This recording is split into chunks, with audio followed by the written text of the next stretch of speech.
दोस्तों नमस्कार, मैं हूं पंडित अवनीश दुबे और आप सभी देख रहे हैं आपका अपना यूट्यूब चैनल हिंदू हृदय को। दोस्तों आज के इस वीडियो में मैं आप सभी को भीष्म पितामह की संपूर्ण कहानी बताऊंगा।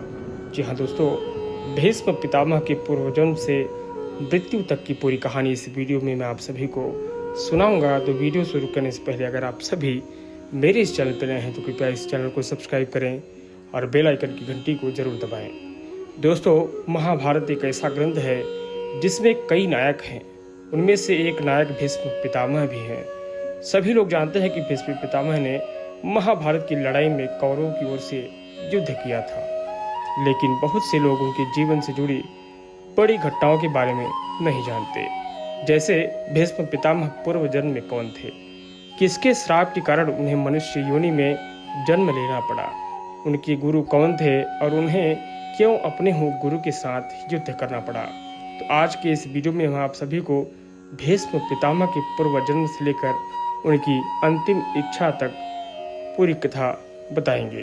दोस्तों पूर्व जन्म में वसु थे भीष्म पितामह।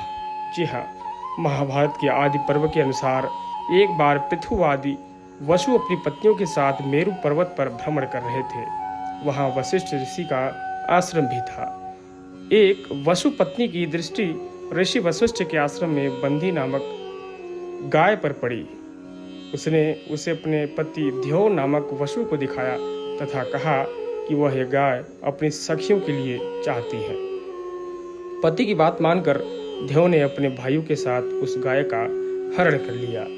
जब महर्षि वशिष्ठ अपने आश्रम आए तो उन्होंने दिव्य दृष्टि से सारी बात जान ली। वसुओं के इस कार्य से क्रोधित होकर ऋषि ने उन्हें मनुष्य योनि में जन्म लेने का श्राप दे दिया।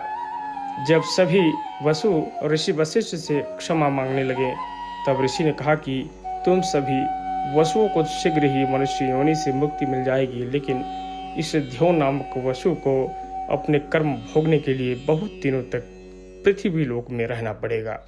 महाभारत के अनुसार ध्यो नामक वसु ने गंगा पुत्र भीष्म के रूप में जन्म लिया था।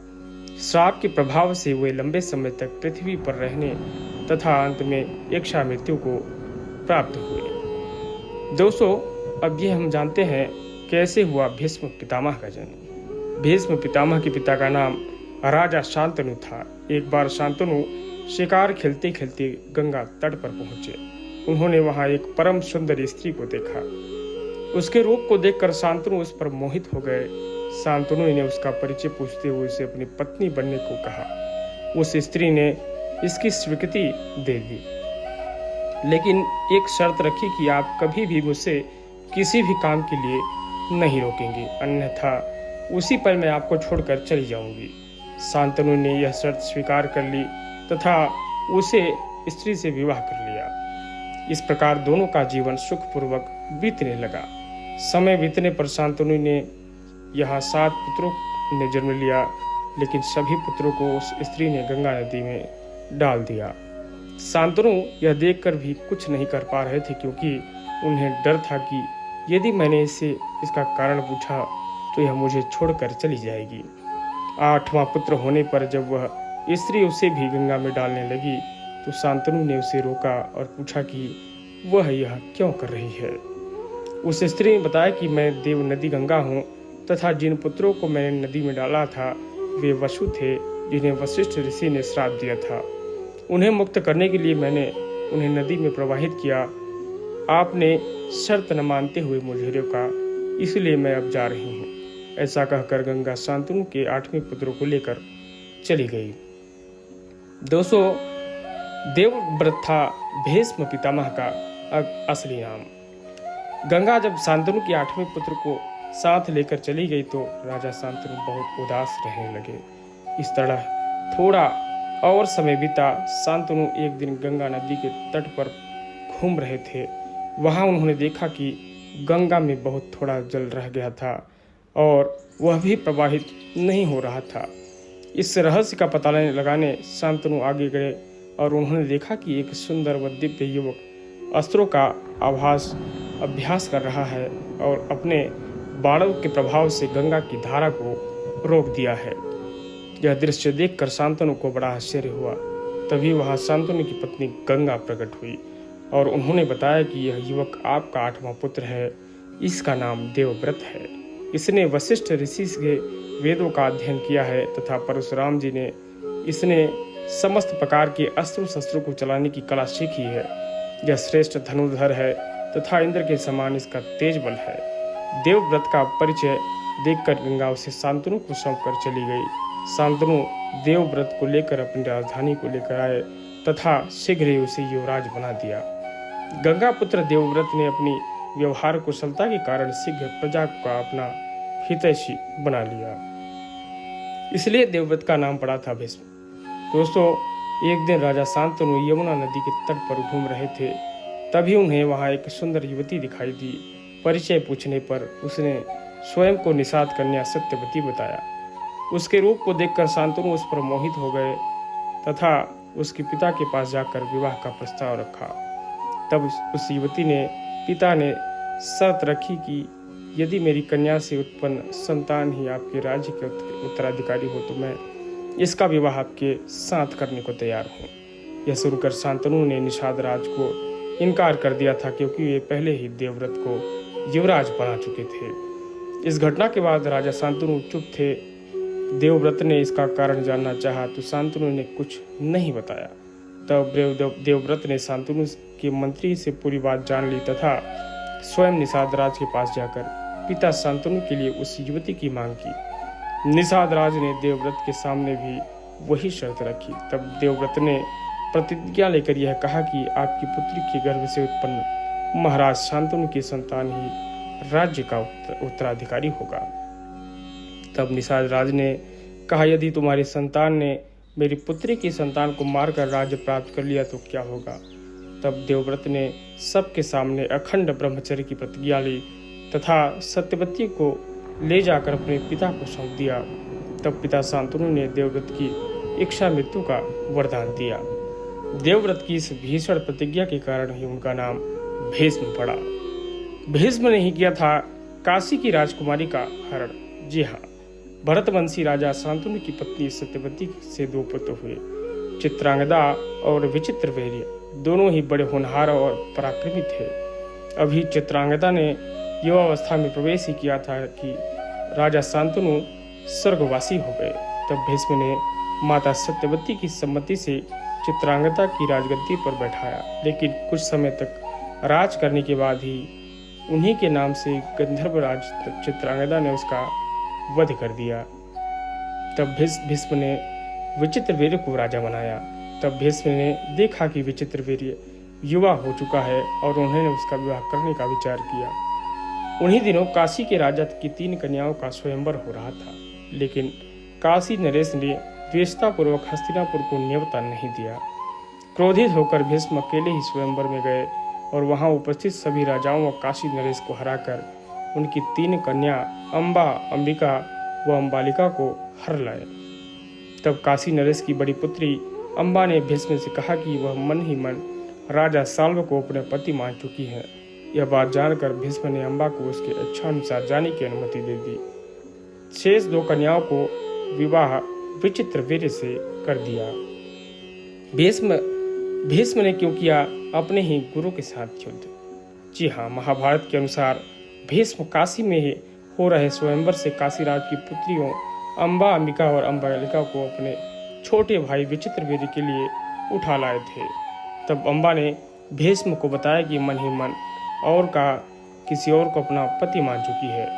तब भीष्म ने उसे सम्मानजनक छोड़ दिया, लेकिन हरण कर लिए जाने के कारण उसे अम्बा को अस्वीकार कर दिया। तब अम्बा भीष्म के गुरु परशुराम के पास पहुंची और उन्हें अपनी पूरी कथा सुनाई। अम्बा की बात सुनकर भगवान परशुराम ने भीष्म को उससे विवाह करने के लिए कहा, लेकिन ब्रह्मचारी होने के कारण भीष्म ने ऐसा करने से इनकार कर दिया। तब परशुराम और भीष्म में भीषण युद्ध हुआ और अंत में अपने पितरों की बात मानकर भगवान परशुराम ने अपने अस्त्र रख दिए। इस प्रकार इस युद्ध में न किसी की हार हुई और न किसी की जीत हुई। अगले जन्म में अम्बा ने शिखंडी के रूप में जन्म लिया और भीष्म की मृत्यु का कारण बनी। भीष्म ने क्यों दिया था युधिष्ठिर को विजय होने का आशीर्वाद? जिस समय कौरवों और पांडवों में युद्ध होने वाला था, उसी समय धर्मराज युधिष्ठिर अपने रथ में उतरकर कौरव सेना की ओर चल दिए। कौरव सेना में जाकर युधिष्ठिर ने सबसे पहले भीष्म पितामह से आशीर्वाद लिया और युद्ध करने के लिए उनकी आज्ञा मांगी। तब भीष्म ने कहा कि यदि तुम इस समय मेरे पास न आए होते तो मैं तुम्हारी पराजय के लिए तुम्हें श्राप दे देता, लेकिन अब मैं तुमसे बहुत प्रसन्न हूँ। तुम युद्ध करो, तुम्हारी विजय होगी। तब युधिष्ठिर ने भीष्म पितामह से कहा, आपको तो मैं कोई भी युद्ध नहीं जीत सकता, यह युद्ध कैसे मैं जीत पाऊंगा। भीष्म ने कहा, संग्राम भूमि में युद्ध करते समय मुझे जीत सके ऐसी तो मुझे कोई दिखाई नहीं देता। मेरी मृत्यु का भी कोई निश्चित समय नहीं है, इसलिए तुम किसी दूसरे समय आकर मुझसे मिलना। भीष्म ने दिलाया श्री कृष्ण को क्रोध। जी हाँ, जब पांडवों और कौरवों का युद्ध प्रारंभ हुआ उस समय कौरवों ने सेनापति भीष्म पितामह ही थे। युद्ध के तीसरे दिन भीष्म पितामह ने पांडवों की सेना पर भयंकर बाण वर्षा कर भयभीत कर दिया। यह देखकर श्री कृष्ण ने अर्जुन से कहा कि वह भीष्म पितामह से युद्ध करे। अर्जुन और भीष्म पितामह में भयंकर युद्ध हुआ, लेकिन थोड़ी देर बाद अर्जुन युद्ध में ढीले पड़ गए और पांडवों की सेना में भगदड़ मच गई। यह देखकर श्री कृष्ण को बहुत क्रोध आया और वे रथ से उतर गए। श्री कृष्ण अपने हाथ में सुदर्शन चक्र लेकर बड़ी तेजी से भीष्म की ओर झपटे, लेकिन श्री कृष्ण के इस रूप को देखकर भीष्म बिल्कुल भयभीत होने लगे। भगवान श्री कृष्ण को ऐसा देखकर अर्जुन रोकने के लिए उनके पीछे दौड़े। अर्जुन ने श्री कृष्ण को आश्वस्त किया, जब अब मैं युद्ध में ढिलाई बिल्कुल भी नहीं करूंगा, आप युद्ध मत करिए। अर्जुन की बात सुनकर श्री कृष्ण शांत हो गए और पुनः अर्जुन का रथ हाँकने लगे। भीष्म ने स्वयं बताया था अपनी मृत्यु का रहस्य। महाभारत के युद्ध में भीष्म पितामह ने पांडव सेना में भयंकर मार काट मचाई। पांडव भी भीष्म का यह रूप देखकर डर गए। तब उन्होंने भगवान श्री कृष्ण से भीष्म पितामह को हराने का उपाय पूछा। तब भगवान श्री कृष्ण ने कहा कि यह उपाय तो स्वयं भीष्म ही बता सकते हैं। तब पांचों पांडव भगवान श्री कृष्ण के साथ भीष्म पितामह से मिलने गए और उनसे पूछा कि आपको युद्ध में कैसे हराया जा सकता है। तब भीष्म पितामह ने बताया कि तुम्हारी सेना में जो शिखंडी है वह पहले एक स्त्री था, बाद में पुरुष बना। अर्जुन यदि शिखंडी को आगे करके मुझ पर बाण का प्रहार करे, जब मेरे सामने होगा तो बाण मैं नहीं चलाऊंगा। इस मौका का फायदा उठाकर अर्जुन मुझे बाणों से घायल कर दे। इस प्रकार मुझे विजय प्राप्त करने के बाद युद्ध में जीत सकोगे। ऐसे हुई भीष्म पितामह की पराजय।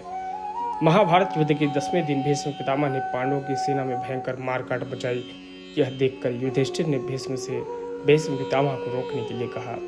अर्जुन शिखंडी को आगे करके भीष्म से युद्ध करने पहुंचे। शिखंडी को देखकर भीष्म ने अर्जुन पर बाण नहीं चलाया और अर्जुन अपने तीखे बाणों से भीष्म पितामह की बीधने लगे। इस प्रकार बाणों से छलनी होकर भीष्म पितामह सूर्यास्त के समय अपने रथ से गिर गए। उस समय उनका मस्तक पूर्व दिशा की ओर था। उन्होंने देखा कि उस समय सूर्य अभी दक्षिणायन में है, अभी मृत्यु का उचित समय नहीं है, इसलिए उन्होंने उस समय अपने प्राणों का त्याग नहीं किया। युधिष्ठिर को दिया था धर्म ज्ञान। जी हाँ, महाभारत युद्ध की समाप्ति के बाद भगवान श्री कृष्ण ने युधिष्ठिर से कहा कि इस समय पितामह भीष्म बाणों की शैया पर हैं। आप उनके पास चलकर उनके चरणों को प्रणाम कीजिए और आपके मन में जितने भी संदेह हों उनके बारे में पूछ लीजिए। श्री कृष्ण की बात मानकर युधिष्ठिर भीष्म पितामह के पास गए और उनसे धर्म, काम और मोक्ष का ज्ञान प्राप्त किया। युधिष्ठिर को ज्ञान देने के बाद भीष्म पितामह उनसे कहा कि अब तुम जाकर न्यायपूर्वक शासन करो। जब सूर्य उत्तरायण हो जाए उस समय फिर तुम मेरे पास आना। ऐसे त्यागे थे भीष्म पितामह ने अपने प्राणों को। जब सूर्यदेव उत्तरायण हो गए तब युधिष्ठिर सहित सभी लोग भीष्म पितामह के पास पहुंचे। उन्हें देखकर भीष्म पितामह ने कहा कि इन तीखे बाणों पर शयन करते हुए मुझे 58 दिन हो चुके हैं। उन्होंने श्री कृष्ण को संबोधित करते हुए कहा कि अब मैं प्राणों का त्याग करना चाहता हूँ। ऐसा कहकर भीष्म जी कुछ देर तक चुपचाप रहे। इसके बाद वे मन ही मन सहित प्राणवायु को क्रमशः भिन्न भिन्न धारणाओं में स्थापित करने लगे। भीष्म जी का प्राण उनके जिस अंग को त्याग कर ऊपर उठता था उस अंग के बाण अपने आप निकल जाते और उनका घाव भी भर जाता। भीष्म जी ने अपने देह के सभी द्वारों को बंद करके प्राण को सब ओर से रोक लिया, इसलिए उनका मस्तक ब्रह्मांड फोड़कर आकाश में चला गया। इस प्रकार महात्मा भीष्म के प्राण आकाश में विलीन हो गए। दोस्तों, इस ज्ञानवर्धक वीडियो में इतना ही। अगर ये वीडियो आप सभी को पसंद आया हो तो इस वीडियो को लाइक करें, शेयर करें और ये वीडियो आप सभी को कैसा लगा कमेंट करके हमें अवश्य बताएं। धन्यवाद।